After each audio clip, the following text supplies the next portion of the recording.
poder ensinar a nós um pouco mais sobre a nossa história.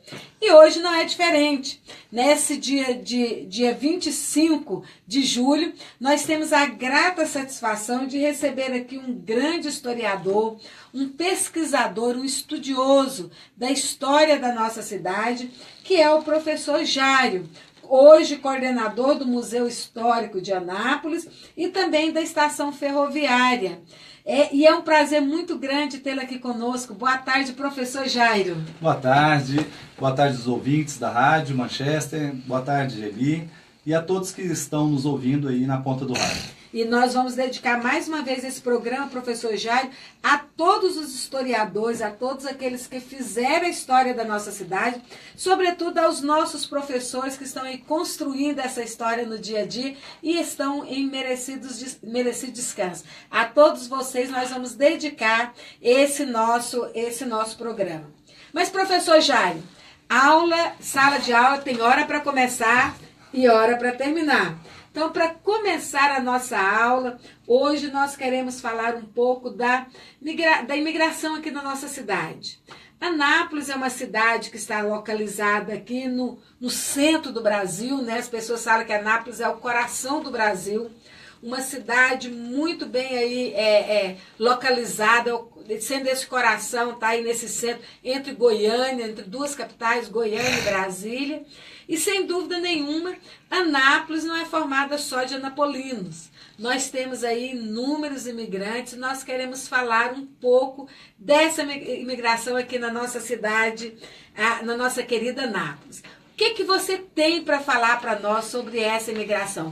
Quais foram os primeiros que chegaram, que aportaram aqui na nossa querida Anápolis? Geli, é muito interessante a gente falar sobre migração e imigração, né? A migração, nós percebemos que o centro aqui, Anápolis, está no coração do Brasil mesmo, né? Ela foi chamada a cidade coração do Brasil, principalmente na década de 40, 50, né?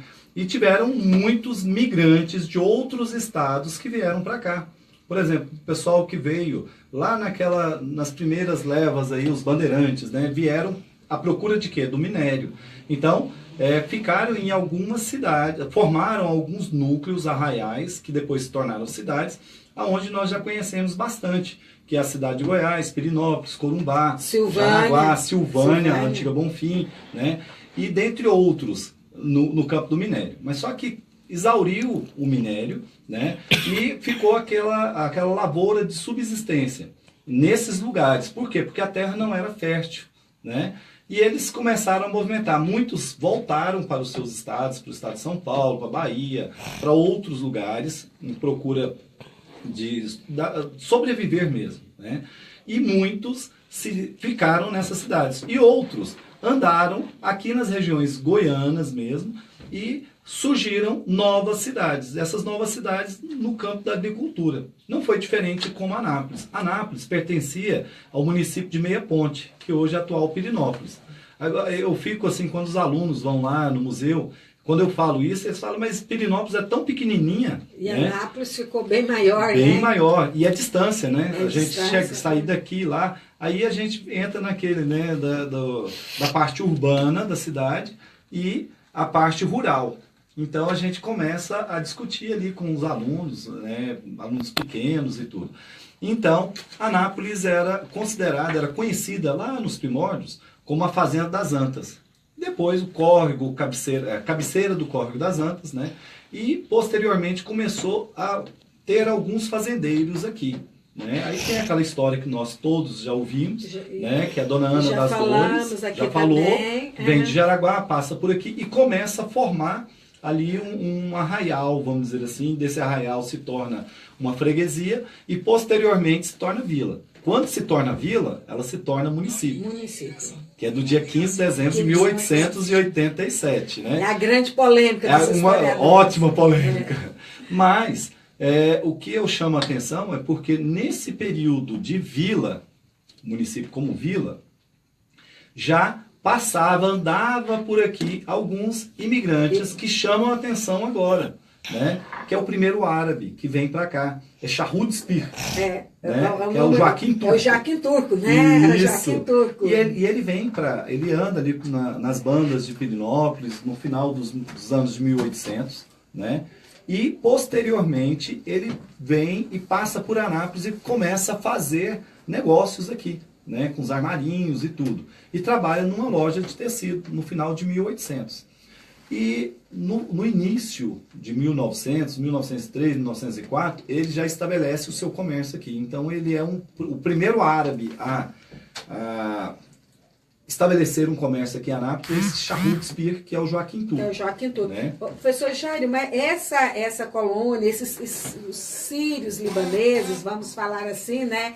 E eles foram importantíssimos para o comércio da nossa cidade e para o crescimento da nossa cidade, sem dúvida nenhuma, né? Professor Geri, isso é tão importante que a gente coloca, eu acabei de falar assim, os árabes, né, que são sírios libaneses, mas só que eles mesmos não gostam de ser chamados de árabe, mas eles gostam de ser chamados de fenícios, aqueles fenícios antigos.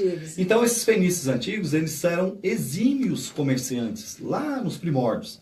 Então, a gente vai perceber que esses árabes que vêm aqui para essa região do centro-oeste, foram para São Paulo e tudo, eles se estabelecem no comércio. Porque o interessante é a gente começar a perceber essa presença de árabe no Brasil é no final do Império. Por quê? Porque estava tendo aquela discussão sobre o fim da escravidão. E Dom Pedro II, um homem muito culto, ele, no final do império dele, ele sai em viagem, fica alguns anos viajando, vai nos Estados Unidos, na Europa, no norte da África e no Oriente Médio. Ele chega no Líbano, né, à procura de pessoas que possivelmente viessem trabalhar aqui no Brasil. Por isso nós temos uma imigração muito forte no final do século XIX, né, de italianos, mas em 1800, no final dos anos de 1800, também, com essa visita que ele faz no Líbano, começa a vir imigrantes sírios e libaneses, a Grande Síria e o Líbano. E é interessante a gente perceber que é através do imperador que eles vêm e chegam ali na região de São Paulo. E depois eles fazem aquela rua 25 de março, que todo mundo conhece, né? E eles começam a disseminar. É interessante porque aqui em Goiás não tinha nada que atraía, né? Mas já tinha uma discussão da criação da futura capital federal, que é a Missão Cruz, que faz a demarcação de terras do quadrilátero onde surgiria Brasília no futuro. E essa Missão Cruz, fala-se, né, a capital vai mudar para o centro do Brasil. Então fizeram alguns projetos de ferroviário, trazendo a ferrovia até o centro do Brasil, até o Rio Araguaia, passando pela cidade de Goiás, que era a antiga capital. E passava pela Vila de Santana das Antas, naquela época. E isso chamou a atenção de muitos imigrantes. Tipo assim, eu vou até o final da linha, que chegava até Minas Gerais. Aí depois eles andavam mais e começam a chegar aqui. Tem um registro muito importante da festa do Bom Jesus da Lapa, ali na Praça Bom Jesus, de 1918, a festa toda organizada por árabes. Interessante. Isso é um panfleto de 1818. No ano que vem vai fazer 100 anos esse panfleto. Olha só que interessante. Professor Jair, mas você falou aí na rua 25 de março, lá em São Paulo, que eles fizeram. Mas nós temos aqui em Anápolis também a Rua General Joaquim Inácio, que é chamada Rua dos Turcos. Isso. Por que ela é chamada Rua dos Turcos? Erroneamente chamada Rua dos Turcos. Exatamente. Né? E a sua observação é importantíssima. Por quê? Porque lá no Líbano e na Síria tinha a invasão turco-otomana. Então, o Império Turco-Otomano que mandava lá. Então, o sírio mesmo, ou o libanês que saía do país, ele tinha que sair com um documento, como se fosse o passaporte. Então, ele vinha registrado em cima, República da Turquia. Aí chegava no litoral brasileiro, no Porto de Santos, no Porto do Rio de Janeiro, né, adentrava ali, o pessoal da alfândega, no porto, sabia, via o documento, Síria, a cidade, certinho, sabia que tinha uma invasão turco-otomana. Passava, era o libanês ou um sírio. Só que quando chegava no comércio, eles apresentavam a documentação deles, e chegou mais uma família de turco. Na verdade, não era turco, eram libaneses que estavam sendo invadidos pela Turquia. Então eles morrem de raiva de ser chamados de turco. Né? Já teve morte aqui na rua General Joaquim Inácio. Né? Um chamou o outro de turco, né? Um sírio chamou o libanês e tal, e eles trocaram um tiro. Então, E eles vieram para Anápolis, instalaram mais o comércio, mais na avenida, ali na rua General Joaquim Inácio. Isso. E na década de 30, é interessante, era chamada Rua Aurora, né? Ou Rua do Comércio também, e antes de ser chamada Rua General Joaquim Inácio. E eles começaram, porque era o bairro novo. O bairro, a gênese de Anápolis é a Praça Santana. Depois migrou o comércio, a rua hoje, Manuel da Badia, que era a antiga rua Antônio Carlos. E a praça principal passou a ser aquela praça que hoje nós conhecemos como Praça James Fancy. Né? Na década de 30 era a Praça João Pessoa. Então, esse bairro, vamos dizer assim, do Bom Jesus, era um bairro, era periferia. Era periferia. Que legal, né? Aí é o centrão. É o centrão. É o centrão começou nervoso é o centrão nervoso, é o quadrilátero ali, né? E começou a surgir novas construções, né? E tinha a antiga capela que foi construída ali, né, pela Dona Teresona, que teve a tradição do Bom Jesus. Do Bom Jesus. Aí começou a desenvolver uma baiana, né? Uma baiana, a migração. A migração, olha aí, ó, a imigração. E a gente falando dos turcos, né, que não são turcos, são sírios libaneses, tem alguns palestinos que nós tivemos aqui, né, não são muitos, mas tem palestino aqui em Anápolis. A história fala também. até de egípcios também. Também. Aqui em Anápolis ela é muito rica, né? E eles formam uma colônia síria em 1931. Em 1932 eles chegaram a criar um colégio sírio libanês em Anápolis, né? Eles chegam a criar esse colégio. Infelizmente não vai para frente, né? Mas esse colégio eu acho assim, a gente tem em São Paulo, né, o Hospital Sírio-Libanês, né? Tem outras coisas lá que se desenvolveram bastante. E em 1960 eles criaram também o consulado, né? O consulado da República Síria em Anápolis. Isso, ali na rua General Joaquim Inácio, próximo à estação, de frente hoje ao Floresta, né? E o Omar, que é o filho do Halim Hello, que era o cônsul honorário desse consulado, né? E que ficou por muito tempo, teve outro também, outro cônsul honorário, mas o Halim Hello ficou por muito tempo, né? Infelizmente ele veio a falecer. E esse consulado hoje, o professor Jairo, ele ainda está aqui na cidade de Anápolis? Ele funciona, mas assim, ele não tem a funcionalidade, vamos dizer assim, porque nós temos o transporte para Brasília é muito fácil, então tudo se resolve em Brasília, né? Nós temos a embaixada e tudo se resolve em Brasília. Mas aqui em Anápolis surgiu, e hoje nós temos os descendentes, né, árabes, os fenícios, vamos dizer assim, os sírios libaneses, que progrediram muito a cidade, ajudou no progresso da cidade. Com certeza, né? eles foram fundamentais para o progresso da cidade. Aqui no centro nós temos vários comércios aí, que eles são proprietários dos edifícios e tudo. O DAIA teve uma contribuição muito grande. Muito grande, né? E até hoje, né? E pelo próprio capital investido na cidade, que não deixaram a cidade para ir para Brasília, quando da inauguração de Brasília de Goiânia, formaram um capital muito grande aqui. Isso. Mas não são só os sírios libaneses, né, professor? Nós tivemos também uma grande migração italiana. Isso, em 1912, né? E é tão interessante, o professor Angeli, que eles chegam aqui em Anápolis, né? Já era Anápolis, o nome é Anápolis, com 2 N's sem acento, né? Em 1912, os italianos. E o grande volume de uma família era a família Stival, né? E outros italianos que vieram de Venezia, da Veneza, né?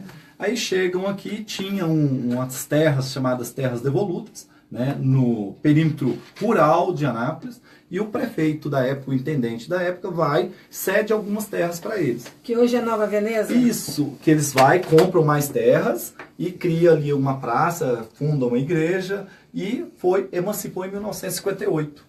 Né? A emancipação de Nova Veneza foi em 1958. Que pertencia ao território napolitano, Nova Veneza, isso. E os italianos ficaram por lá. Mas nós tivemos também os japoneses, que ficaram com outra parte, né, professor? É tão interessante porque em 1929, né, o prefeito da época era o Dr. Adalberto. E essa colonização japonesa é interessante a gente frisar, porque eles começam a chegar no Brasil em 1908, né? Aí, com um grande navio, vieram muitos japoneses, estava tendo uma recessão lá no Império Japonês, e eles vêm. Mas só que eles vêm eles são exímios produtores, né, rurais, né, agricultores e tudo. Eles mexem com hortaliças, também na plantação de café, dentre outras plantações. E Anápolis era um dos maiores produtores de café, né, Nossa. na época, e que esses era mais ali hoje Nerópolis, Isso. né? Hoje Nerópolis. E os japoneses ficaram mais lá, né? Que era um bairro, Nerópolis era um bairro de Anápolis. Era tipo um distrito, vamos dizer assim. Um distrito de Anápolis. É um distrito de Anápolis. E depois se emancipou na década de 40, final da década de 40. Ele emancipa primeiro que Nova Veneza, 10 anos antes. Né? Agora, é interessante a gente perceber também, da mesma forma, terras devolutas, eles começaram a comprar mais terras, só que, infelizmente, a gente não vê uma presença, sem falar assim, Jair, mas tá, em São Paulo nós temos, no estado de São Paulo, uma migração e eles têm uma colônia japonesa com um grande portal, com um grande centro ali que você chega e identifica. Por que que eles se dissiparam? Né? Por causa da construção de Goiânia. Quando começou a construção de Goiânia, eles estavam muito próximos da capital. Por isso que nós saímos daqui e às vezes passamos por Nerópolis para chegar ali no campus da UFG em Goiânia. Né? Então, aí eles pegam, com a construção de Goiânia, eles passam um pouco, migram para Goiânia. E posteriormente, a construção de Brasília. Né? Ali no meados da década de 50. Professor Jair, eu tenho que explorar o máximo seu conhecimento aqui. Daqui a pouco. Você explicou muito bem a respeito da migração e falou da Dona Teresona, né, que veio da Bahia e foi uma das precursoras da festa de Bom Jesus aqui na cidade, e sem dúvida nenhuma uma grande influência dentro do catolicismo, que foi uma grande líder dentro da Igreja Católica. E nós tivemos também o James Fanson, que foi da Igreja Evangélica e que trouxe também em termos da medicina, foi um dos precursores e é um imigrante. Em potencial, né? Em potencial. Né? Eu também achava, professora, que ele era imigrante. Na verdade, ele é brasileiro. Olha só. Mas só que, assim, confunde um pouco a gente, realmente. Os pais deles são ingleses, vieram em missão no Nordeste. Em Recife, os pais estavam voltando, lá no final de 1800, voltando para a Inglaterra. E ela percebe, passou meio mal, antes de embarcar no navio. Agora imagina, você embarcar lá nos anos de 1800... para a Inglaterra, atravessar o Atlântico, né? Grávida, com enjoo. Aí eles esperaram a gravidez aqui lá em Recife, e o James Fanson nasce em Recife. Olha só, isso para mim foi novidade. Então, é super interessante. Aí ele vai, a família retorna com ele bebezinho para a Inglaterra, ele estuda toda a infância dele, faz o ensino fundamental, o ensino médio, faz medicina lá, serve na Primeira Guerra Mundial, né? E ele, no início da década de 20, logo após o término da guerra, ele retorna para o Brasil. Aí ele vai para Minas Gerais, tenta ali criar ali, fazer a sua missão lá, tanto religiosa, né, evangélica, quanto no campo da medicina. Mas só que ele chega ali próximo ali, Uberaba, Uberlândia, tem uma presença muito grande de espírita ali. Não deu muito certo. Não se adaptou, não sei se foi o pessoal da cidade ou ele mesmo, não se adaptou. Aí ele vem aqui para o interior de Goiás, ele passa por algumas cidades. Aí em 1924 ele chega em Anápolis. Ele é bem recebido, né? Ele compra uma casa que hoje seria atrás do Hospital Evangélico, né? Aí ele vai comprando todo aquele quarteirão onde é o Hospital Evangélico e vai começando a construir um grande hospital, né? E a contribuição, ele trouxe muitas enfermeiras da Inglaterra, trouxe muito pessoal da Áustria, né? Por exemplo, nós temos aí outros médicos que vieram, o Dr. Joe hoje, né? O esposo da Dona Jalma. E uma influência, além da medicina, também no meio evangélico. Muito grande, sem dúvida nenhuma. Ele ajudou a construir ali os primórdios da Associação Educativa Evangélica, né? Eu acho super importante, porque hoje quem imaginaria, né? Que chegar onde chegou. Onde chegou. Aqui dali, era um visionário, sem dúvida nenhuma. Muito ele e outros, né? Porque... Professor, mas tem mais. Nós já passamos aí lá para os fenícios, fenícios, né? Vamos falar dos fenícios, vamos falar dos italianos, dos japoneses, ingleses, né? Falamos aqui, sem dúvida nenhuma, tem uma descendência inglesa, uma formação na Inglaterra, mas nós temos também americanos e hollywoodianos, né? Isso. Que história é essa desses americanos que vieram para cá, esses artistas de Hollywood que vieram para Anápolis? É um filme. Inclusive, nós fizemos um filme, né, com o pessoal da UNB, que fez um filme, e eu fui um dos pesquisadores, em 2005, o filme chama um filme documentário, longa-metragem, Hollywood no Cerrado. Hollywood no Cerrado conta a história de umas americanas que vieram para Anápolis. E dentre elas, a primeira norte-americana que veio, ela chama Joan Lowell, né? Ela contracenou simplesmente com Charlie Chaplin, num grande filme que chama Corrida do Ouro, em 1925. No YouTube tá lá, remasterizado, dá para assistir, é muito gostoso, a imagem é linda, perfeita, de 1925. Foi um sucesso. Foi a primeira vez que o Charlie Chaplin pega os garfos, enfia dois pães e faz a dancinha, né? Que ele repete essa dancinha com os garfos e os pães em outros filmes. Então foi um sucesso. Em 1929 ela escreve um livro que conta uma autobiografia dela e foi um best-seller nos Estados Unidos. Mas só que teve a quebra da Bolsa de Nova York, né? E posterior, passada aquela crise nos Estados Unidos, ela tenta pegar aquele livro dela e transformar num filme, em 1933, né?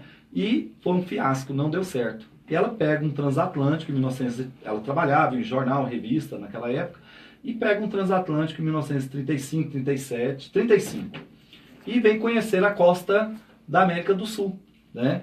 E conhecendo, num dos dias lá, o capitão do navio chama alguns para jantar, né? E ela foi escolhida.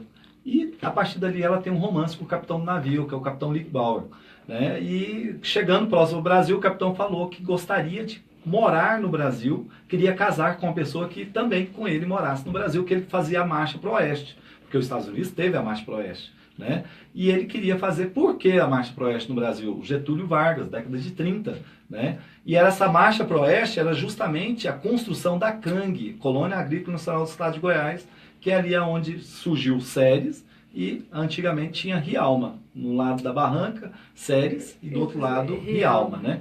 E ela ficou em Santos, esperando ele alguns meses, ela aprendeu português, falou que estava casada com um engenheiro naval e tudo. Eles foram convidados a construir uma pequena estrada aqui em Goiás, perto de Ceres, e vem quando ele chega. E dali começa essa história dela permanecer aqui. Chegando em Ceres, ela contrata os peões, e esses peões fazem a picada e acaba o dinheiro na hora que eles vão descontar o cheque estava sem fundo. E ela tem um grande problema e tudo, vai para Jaraguá, de Jaraguá ela fica doente, alguém fala para ela que aqui em Anápolis estava construindo um grande hospital de um missionário e poderia ajudar ela, porque ela já estava sem dinheiro. E ela vem, pega a sua mudança, vem com o capitão Lickbauer para Anápolis, conversa com James Funston, e James Funston trata dela de graça. A dona Daisy Funston entrava nos quartos para conversar com os pacientes. Aí, conversando com os pacientes, ela pega e descobre, conversando em inglês e tudo, nossa, você parece tanto com a pessoa que eu conheço e tal. Quem? Ah, você parece uma atriz de filme. Ah, qual filme? Ah, lá do Charlie Chaplin. Ah, sou eu mesmo.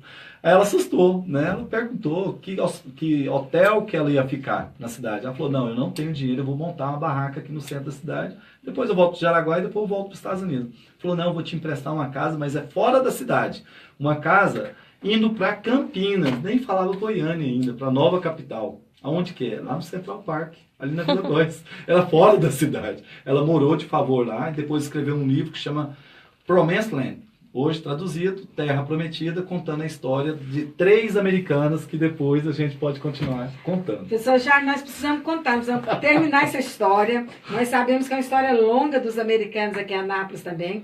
Temos também que não conseguimos falar sobre os deslocados da guerra. Lindo. Inclusive, os deslocados de guerra é o Jan Magalhães, que é um polonês. Ele veio posterior à Segunda Guerra e o instituto que eu criei é justamente Em homenagem a ele. Mas vamos falar sobre isso posteriormente, sem dúvida nenhuma. Mas o doutor do Pandeiro, que faz parte da história da nossa cidade, está mandando um abraço para você. Obrigado. E nós mandamos um abraço ao doutor Pandeiro. Infelizmente, nossa aula tem que terminar. Eu estou com pena de terminar a nossa aula hoje, mas nós vamos voltar, viu, Jário? Com certeza. Nós vamos voltar com essa temática em próximas aulas. E eu quero deixar um abraço a todos vocês e chamá-los para a próxima terça-feira em mais uma sala de aula com a professora Geli. E vamos continuar com o professor Jairo na próxima aula. Até lá!